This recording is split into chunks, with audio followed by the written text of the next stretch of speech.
Hello students hello students welcome to biology classes online. आज के इस वीडियो में हम लोग बीएससी जूलॉजी, जो स्टूडेंट बीएससी के बॉटनी ऑनर्स कर रहे होंगे उनको जूलॉजी में जूलॉजी और केमिस्ट्री सब्सिडरी में लिए होंगे, उन लोगों के लिए वीडियो है। ठीक है, और जो लोग जूलॉजी ऑनर्स कर रहे हैं उन लोगों को भी एक टॉपिक जो है मिल ही जाएगा, तो आप लोग भी इस वीडियो को देखेंगे। ठीक है, तो चलिए यहाँ पर ध्यान दीजिए।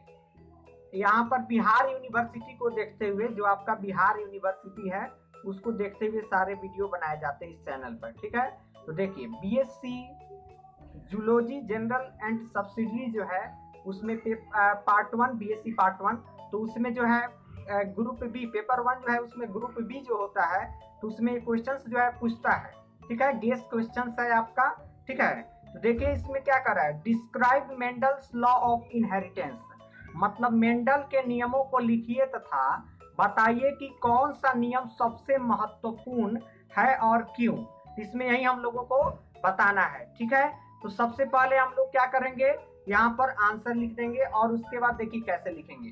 तो लिखेंगे हम लोग कि मेंडल ने 8 वर्ष तक, देखिए ध्यान दीजिए बहुत लंबा प्रयोग था मेंडल साहब का।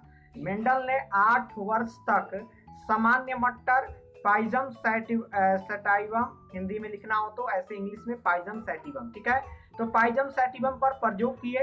इन प्रयोगों के परिणाम 1866 में proceeding of natural history society of Brunn, proceeding of natural history society of Brunn ने पौधों में संकरण के प्रयोग, ठीक है, पौधों में संकरण के प्रयोग शीर्षक से प्रकाशित हुए।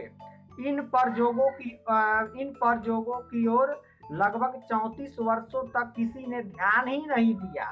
ध्यान दीजिएगा, ये जो प्रयोग जो था मेंडल का, तो 34 वर्षों तक किसी ने ध्यान ही नहीं दिया। बड़ा अजीब बात है, 34 वर्षों तक किसी ने ध्यान ही नहीं दिया। 1900 में, अब देखिए 1900 में क्या होता है, तो 1900 में होता क्या है, तो 1900 में हुगो डिब्रीज तथा कॉरेंस, कार्ल कॉरेंस ने 1900 में हुगो डिब्रीज तथा कार्ल कॉरेंस ने स्वतंत्र रूप से अलग अलग काम करके वही निष्कर्ष निकाले जो मेंडल ने प्रस्तुत किए थे। ठीक है, अब ध्यान दीजिए इसके पश्चात, अब इसके पश्चात क्या होता है, तो इसके पश्चात सभी ने मेंडल के नियमों को स्वीकार किया। जब मेंडल साहब का मृत्यु हो गया, मर गए मेंडल साहब, तो उसके बाद 1900 में जब हुगो डिब्रीज और कार्ल कॉरेंस जो थे, जर्मनी के कार्ल कॉरेंस थे, इन लोगों ने जब अलग अलग काम करके वही निष्कर्ष निकाले जो मेंडल ने प्रस्तुत किए थे, इसके पश्चात सभी ने मेंडल के नियमों को क्या किया, स्वीकार किया। ठीक है, मेंडल को आनुवांशिकी का जनक कहा जाता है। फादर ऑफ जेनेटिक्स किसे कहा जाता है, तो मेंडल साहब को कहा जाता है। अब देखिए प्रयोग हेतु मटर का पौधा चुनने के कारण मेंडल साहब का आखिर क्या कारण था कि लाखों प्रकार के वनस्पति जगत में प्लांट पाए जाते हैं, लेकिन फिर भी मेंडल साहब ने मटर के पौधे को ही क्यों चुना, एक प्रश्न हमारे मस्तिष्क में उठता है। ठीक है, तो आइए हम लोग जानते हैं कि आखिर मेंडल साहब ने मटर के पौधे को ही क्यों चुना अपने प्रयोग करने के लिए। आखिर वह 7 कैरेक्टर्स क्या थे, 7 लक्षण क्या थे जिससे मेंडल ने मटर के पौधों पर अपना प्रयोग किया, इन सभी चीजों के बारे में हम लोग जानेंगे। ठीक है, तो देखिए प्रयोग हेतु मटर का पौधा चुनने के कारण, reasons for selecting P plants for experiment, Mendel द्वारा मटर के पौधे को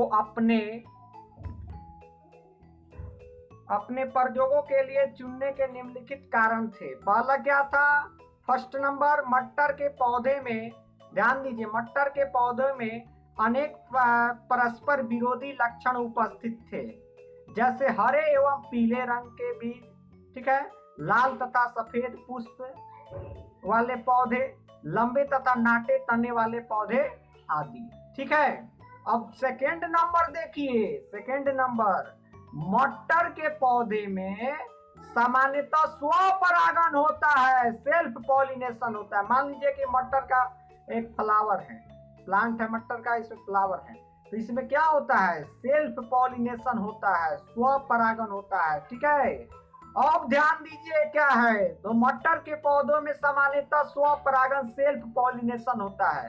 लेकिन इसमें पर परागण भी आसानी से किया जा सकता है। और दूसरे फ्लावर का जो है इसमें ला करके जो है इसको पर परागण भी कराया जा सकता है आसानी से, ध्यान देंगे। ठीक है, तो मटर के पौधे में सामान्यतः स्व परागण सेल्फ पॉलिनेशन होता है, लेकिन इसमें पर परागण भी आसानी से किया जा सकता है। ठीक है, 3 नंबर देखिए, 3 नंबर, मटर का पौधा एक वर्षीय होता है। बड़ा जो है इसका प्रमुख लक्षण भी यही है, जिसके कारण मटर के पौधों पर प्रयोग करने में काफी सहूलियत हुई मेंडल साहब को। मटर का पौधा एक वर्षीय होता है, अतः अनेक पीढ़ियों का अध्ययन सुगमता से किया जा सकता है, बहुत आसानी से किया जा सकता है। 4 नंबर देखिए, संकर हाइब्रिड पीढ़ी जननक्षम फर्टाइल होती है। ये भी बहुत प्रमुख गुण है, संकर हाइब्रिड पीढ़ी जननक्षम फर्टाइल होती है। 5वां नंबर देखिए जी, 5वां नंबर, 5 नंबर में देखिए मेंडल ने अपने प्रयोग के लिए 7 तुलनात्मक लक्षण चुने थे। 7 तुलनात्मक लक्षण चुने थे। बीज का रंग, बीज कवच का रंग, जो सीड का कवर का रंग होता है उसको चुना था। पौधे के तने की लंबाई उसको चुना था। बीज कवच का आकार चुना था। फली का रंग, ठीक है, फली का आकार, और देखिए फूलों की तने पर स्थिति, ठीक है। उसके बाद देखिए, उसके बाद तथा बीज पत्र का रंग। मेंडल भाग्यशाली रहे, मेंडल बहुत भाग्यशाली रहे, क्योंकि उन्होंने जिन 7 तुलनात्मक लक्षणों का चयन किया वे अलग अलग गुणसूत्रों पर स्थित थे। मेंडल बहुत भाग्यशाली रहे क्योंकि उन्होंने जिन तुलनात्मक, देखिए मेंडल जो है बहुत भाग्यशाली रहे क्योंकि उन्होंने जिन 7 तुलनात्मक लक्षणों का चयन किया वे अलग अलग गुणसूत्रों पर स्थित थे, क्रोमोसोम्स पर स्थित थे। ठीक है, आगे देखिए। अब देखिए प्रयोग की क्रिया विधि, मेथोडोलॉजी ऑफ एक्सपेरिमेंट। सर्वप्रथम मेंडल ने अनेक पीढ़ियों तक स्वपरागण द्वारा पौधों को लक्षणों के लिए शुद्ध बनाया। ठीक है, शुद्ध बनाया। शुद्ध पौधों का प्रयोग पितरी पीढ़ी के रूप में किया। शुद्ध पौधे जो थे, प्योर प्लांट्स का प्रयोग जो है पितरी मतलब फादर पीढ़ी के रूप में किया। ठीक है, तो उसके बाद देखिए संकरण के अंतर्गत तुलनात्मक विरोधी लक्षणों को ध्यान में रखकर शुद्ध जनक पौधों में पर परागण कराया, क्रॉस पॉलिनेशन कराया। इसके फलस्वरूप उत्पन्न पौधों को संकर पौधे, हाइब्रिड प्लांट कहते हैं। ठीक है, उसके बाद देखिए क्या हुआ।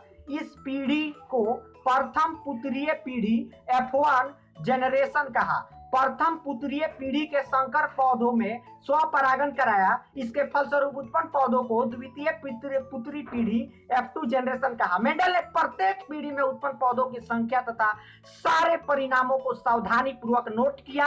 इसके पश्चात एक प्रयोग उलट कर किए, अर्थात यदि पहले प्रयोग में लंबे तने वाले पौधों के अंडायु प्रयुक्त किए थे तो अगली बार उसी प्रयोग में लंबे तने वाले पौधे के परागकण प्रयुक्त किए। परागकण क्या किए? प्रयुक्त किए।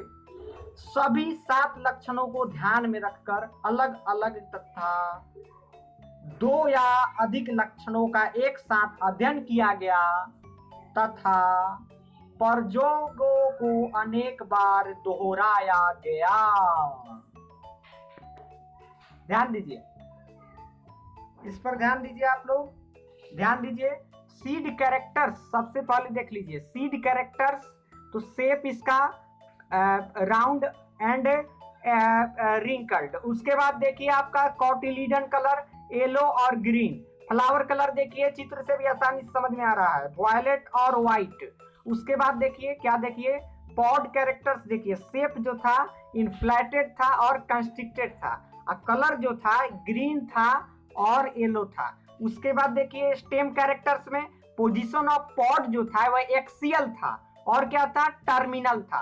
अब उसके बाद देखिए प्लांट हाइट की चर्चा करते हैं हम लोग। तो प्लांट हाइट जो है टॉल 6 से 7 फीट, ठीक है, टॉल 6 से 7 फीट का प्लांट था, और ड्वार्फ जो है 3/4 से 1 फीट तक था। दोनों पर विशेष फोकस देना है, 6 से 7 फीट एंड 3/4 से 1 फीट। उसके बाद लास्ट देख लीजिए यहाँ पर, इसके पश्चात मेंडल ने अपने प्रयोगों के परिणामों को सांख्यिकी गणना तथा विश्लेषण किया। इस प्रकार मेंडल ने मटर के पौधों पर सफलतापूर्वक प्रयोग करके उनके परिणामों का विश्लेषण करके आधुनिक आनुवांशिक मॉडर्न जेनेटिक्स की नींव रखी। आप चैनल पर नए हैं तो चैनल को सब्सक्राइब कर लीजिए। Thanks for watching this video. फिर मिलेंगे नेक्स्ट वीडियो में।